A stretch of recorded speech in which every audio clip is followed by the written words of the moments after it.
Welcome back to Franchise Player, and today we're talking about my second favorite console generation of all time, the sixth generation of video game consoles. So what was cool about the sixth generation of game consoles is we actually had four different companies battling it out. You had the PS2, which was a giant. You had the original Xbox, which was Microsoft's first jump into the home console market. You had the Nintendo GameCube, which was the new system after the success of the Nintendo 64. And you had the final home console from Sega, which was the Sega Dreamcast. So you had a pretty good selection this generation. Whatever you were into, you could pretty much find something you would like on each of these consoles. We're gonna jump right into this, going over the PS2 and what made the PS2 so special, along with some of my memories with the PS2, since this was the first system in this generation that I actually got. The PS2 came out all the way back in October of 2000 here in North America, and hard to believe it's that long ago, but yeah, the PS2 had quite a bit to live up to with how successful the PS1 was, and they did a hell of a job with the PS2. PS2 ended up selling 155 million units and is still to this day, at least at the recording of this video, the best-selling console of all time, even though the Switch is catching up to it. One thing you gotta remember is back when the PS2 came out, a lot of people needed a way to watch their DVDs that was affordable, and they needed a way to play their CDs because CDs were still insanely popular back in the year 2000. So the PS2 provided a way for most people to not only get their gaming fix, but they could also have a way to play their DVDs and play CDs. So at the time, the PS2 was really competitively priced, considering everything you were getting. There was a lot of DVD players that were actually more expensive than the PS2, so a ton of people opted just to get the PS2 instead of dropping the same amount of money on a DVD player, because they're like, I might as well get something that plays games too. Another thing that I think really helped with the success of the PS2, other than of course the amazing game library, and we'll get into that in just a sec, is the backwards compatibility of the PS2. So with the PS2, you could play any PS1 game that you had. So if you had a big collection of PS1 games, or maybe you were picking up a PS2 or a PlayStation product for the first time, you were able to go and take a look at PS1 games that you had maybe missed out on, or games that you loved, and continue to play them. So backwards compatibility definitely helped. I'm glad PlayStation went forward with backwards compatibility. The PS2 had an insanely long lifespan that lasted from 2000, and it got its final release all the way back in 2013. So its final release, I think, was Pro Evolution Soccer 2014. If you didn't know, the PS2 actually even had FIFA 14 on it, which is absolutely insane. That means FIFA 14 was on the PS2, the Vita, the PS3, and the PS4. So technically a PS2 game and a PS4 game were released at the same time. And that just goes to show that, even at the beginning of the PS4 life cycle, there was still a pretty big international install base of people still on PS2. And the PS2 was actually the first console in this generation that my family had went out and got. So I remember I was probably like 4 years old, because I think we got a PS2 back in like 01 or 02, something like that. I was super young, and my family and I went to Target, and my dad was like, I'm gonna get the PS2 because my dad had a PS1, and he's like, hey, we're gonna get a game each, pick one game you want, and I'll get a game I wanna grab. So I remember picking up Simpsons Hit and Run, which I liked The Simpsons when I was a kid. It was on TV, and I don't know, I think it was just the cover that attracted me. I thought the cover of Simpsons Hit and Run was pretty cool. And if you've never played Simpsons Hit and Run, it's a super fun game. When I was a kid, it felt like GTA, but Simpsons version, because there's no way I was playing GTA at like 4 or 5 years old. But it was a special memory getting the PS2. I remember we'd watch a ton of DVDs on PS2. I don't really remember ever playing CDs on it, to be real with you, but we watched a ton of movies on the PS2, and I remember we had the fat PS2, the original one, and I remember, after years and years of just use and abuse of that thing, since that was our main, entertainment hub in the house, I think the laser had burned out, and it eventually stopped reading DVDs, but it would still read games. It was kind of strange, but yeah, I loved the PS2, man. It was awesome. Tons of great memories, playing jam packs of games I didn't have and wanted to kind of learn more about. And, there was always something fun to grab on PS2. Just to name, a handful of great games and franchises on the PS2, you had games like God of War 1 and 2. That's where God of War got its start, was on the PlayStation 2. You had the NFL and NBA Street games, which were classics. If you've never played NFL Street or NBA Street, even if you don't like Sports Bro, you'll probably like NFL Street or NBA Street. Like couch co-op with those games was undefeated. Like, whether it was cousins that were coming over, kids in the neighborhood playing against my dad, like NFL Street and NBA Street were amazing. You also had Jak and Daxter. I remember one of the first games I got on PS2, my dad had got me the first Jak and Daxter, and then years later I'd got Jak and Daxter 2 and 3, and it was an amazing franchise. I miss Jak and Daxter. Naughty Dog, bring it back, it'll print you money. I don't know why Naughty Dog's not bringing it back. Ratchet and Clank and Sly Cooper, just to name a few, and there's a slew of JRPGs, racing games, shmups, fighters, anything you want on PS2 you can pretty much get.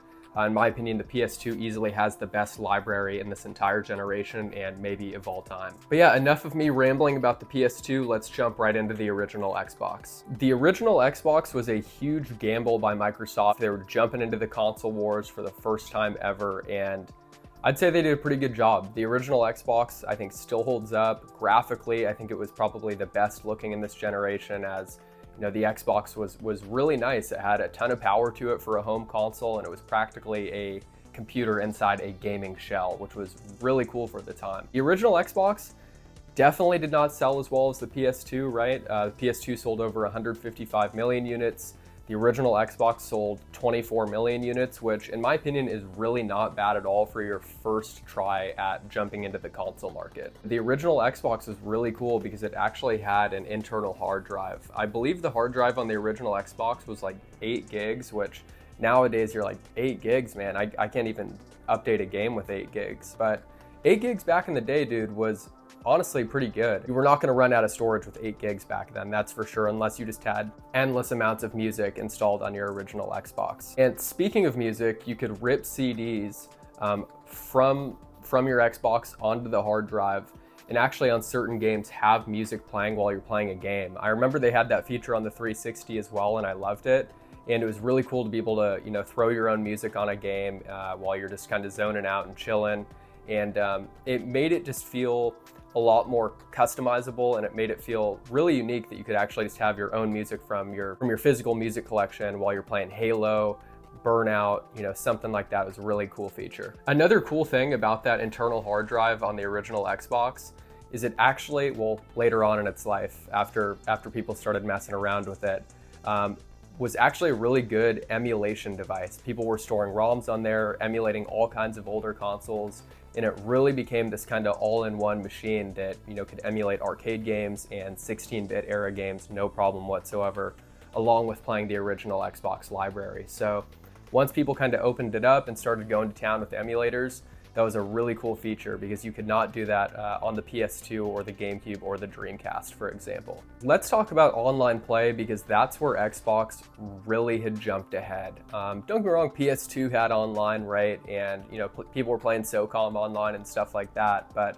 Xbox Live had really changed the game for home consoles and had really made online gaming more mainstream than ever, because PC players had been playing online for years at this point, right? But a lot of console players, including myself, because when I was 4 or 5 years old, I wasn't playing online, but a lot of people were. And Xbox Live had really changed the game from, you know, Halo 2, some of the sports games that you could play online. It really opened the floodgates to online multiplayer and what would become later on with the 360. Now let's talk, you know, a handful of Xbox games that had really made this console special and unique, and I would say definitely some must-have games from Xbox. Obviously Halo, Combat Evolved, Halo 2, Blinks. I remember seeing Blinks games as a kid in Blockbuster and just being like, I want to play that so bad, but I didn't have an Xbox at the time. I'd got one later on, but as a kid, Blinks looked really fun, and I still haven't played it to this day, but a lot of people say it's a pretty good platformer.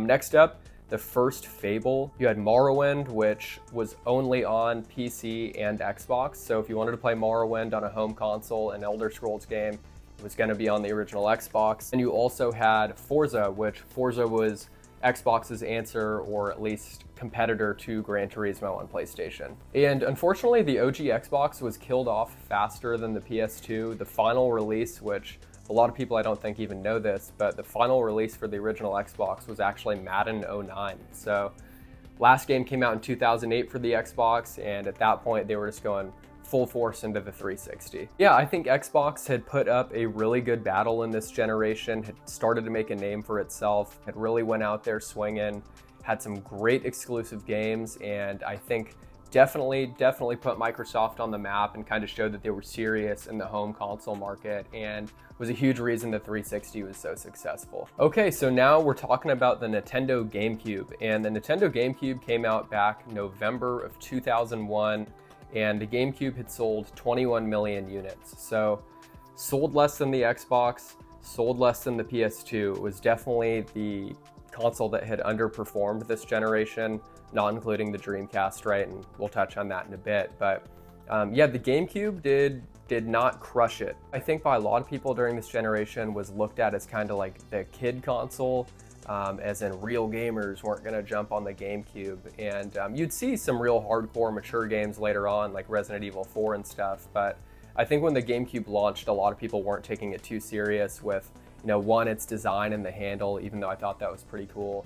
But yeah, people just saw it as a kid's console, and real gamers were not going to play on it, which nowadays it's kind of funny to see that, because GameCube games are incredibly expensive and by far some of the most collectible games that you can get in all of gaming, right? GameCube games hold a ton of value.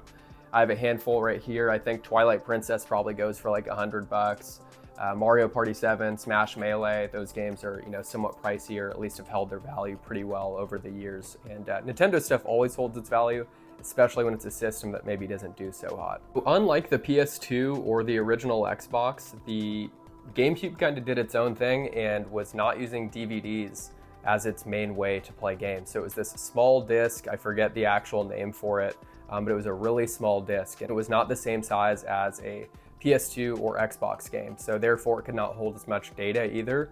But hey, Nintendo always does their own thing. That's what I like about Nintendo, is they're not afraid to not follow the crowd. They'll do their own thing, and they did not focus on multimedia this generation at all. They were like, hey, the GameCube is going to be strictly a gaming machine, no DVDs, no CDs, nothing like that. One huge pro of the GameCube was its controller. I think the GameCube controller design is incredible. Don't get me wrong, the DualShock 2 was solid, but it was basically just a copy and paste of the PS1 DualShock. The Xbox had two different controller variants. You had the Duke, which is that giant, massive controller, and then I think the S, I think is what it's called, is the smaller Xbox controller. But yeah, I think the GameCube might have arguably the best controller in this generation. And even to this day, a lot of people still use it on Smash on their Switch. And I think the controller feels well, and it's just really held up over time. One thing that I think the GameCube did really well with this generation was accessories for the console. The Game Boy player, is actually still pretty pricey if you get the actual attachment and then the disc, but that allows you to play Game Boy Advance games on your GameCube. I remember a buddy of mine had that growing up. It was really cool to see like Pokemon Ruby on a big screen TV. So Game Boy player was a really, really cool accessory. You had the bongos for Donkey Kong. Yeah, GameCube, in my opinion, had some pretty cool accessories. Sure, it was not the most powerful console in this generation. It didn't maybe look as pretty as something like the original Xbox, but I think a lot of the games hold up really well. And just to name a handful, you have the first Animal Crossing, you have Pikmin, which got its start here on the GameCube, Smash Bros. Melee, Mario Kart Double Dash, Zelda, Wind Waker, Twilight Princess, Mario Sunshine, and Luigi's Mansion, which was actually a launch title. What was kind of strange is the GameCube did not launch with a 3D Mario off the jump. I think a lot of people were looking forward to a kind of Mario 64 2.0, but you ended up getting Luigi's Mansion, which is a classic still, and then later on you had Mario Sunshine. So Nintendo was also pretty quick to kill the GameCube off. It got killed off even faster than the original Xbox or the PS2. The last official release for the Nintendo GameCube was Madden 08, and I know Madden 08 is like a giant meme in the game collecting space. But yeah, Madden 08 was the last game on GameCube. And if you're interested in looking at GameCube games, if you're looking at some of these prices for GameCube games and you're a collector or want to try them out and you're just like, man, I'm not trying to break the bank, you might want to look at the Dolphin emulator. It's a great way to actually explore the GameCube library, or maybe try before you buy.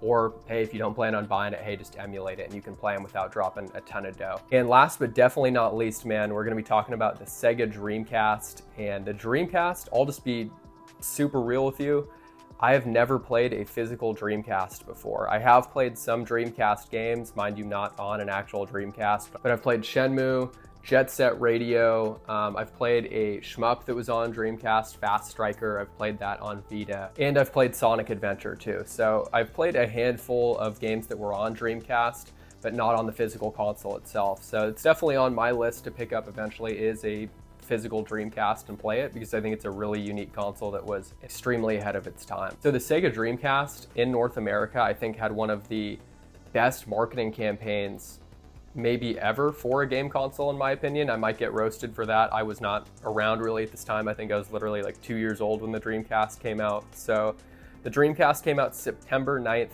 1999. So the whole marketing for it was 9/9/99, which I think is super cool. The Dreamcast sold just over 9 million units.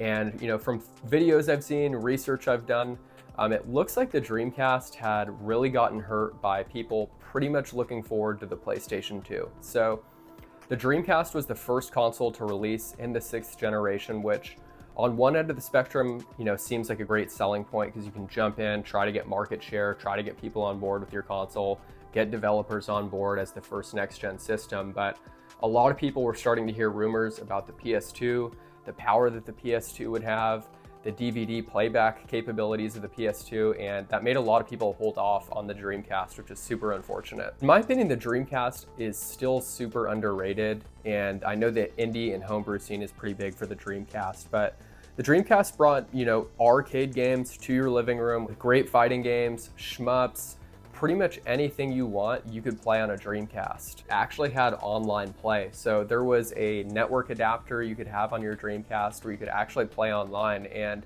for a home console in 1999, I think that's really impressive that you could play online on a home console back in the late 90s or early 2000s. And kind of like I'd mentioned, the Dreamcast, mind you, had a really short lifespan and got discontinued in 2002. It did have a really, really good library of games for when it was actually being produced. You had games like Shenmue. Shenmue, I think at the time of its release, was the most expensive game ever developed. I don't know how much money they'd sank into it, but it was something ridiculous. Sonic Adventure 1 and 2. You had Soul Calibur. The first Soul Calibur, I think, still looks really, really good on a Dreamcast and holds up well.